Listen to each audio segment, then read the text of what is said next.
சின்ன வெங்காயம் வடவும் பார்க்கலாம்.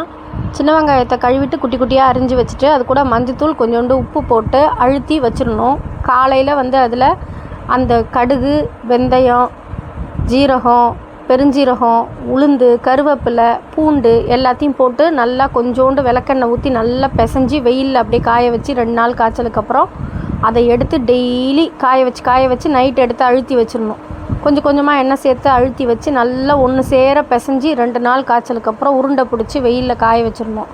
காஞ்சதுக்கப்புறம் அதை எடுத்து நம்ம கண்ணாடி பாட்டிலில் வச்சு ஸ்டோர் பண்ணிக்கிட்டோம்னா வெயில் காலத்தில் நம்ம இதுமாரி ஸ்டோர் பண்ணி வச்சுக்கிட்டோம்னா மழை காலத்துக்கு நமக்கு நல்ல யூஸ்ஃபுல்லாக இருக்குங்க.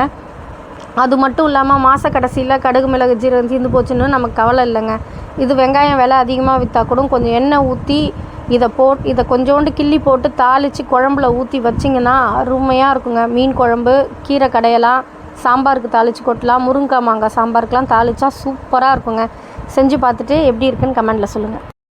இது போன வருஷத்து வடவும், இது இந்த வருஷத்து வடவும். வீணாகவே ஆகாதுங்க. இதுமாரி ஒரு கண்ணாடி பாட்டிலில் போட்டு மூடி வச்சிட்டிங்கன்னா அப்படியே இருக்கும். எப்போ தேவையோ அப்போ எடுத்து யூஸ் பண்ணிக்கலாம்.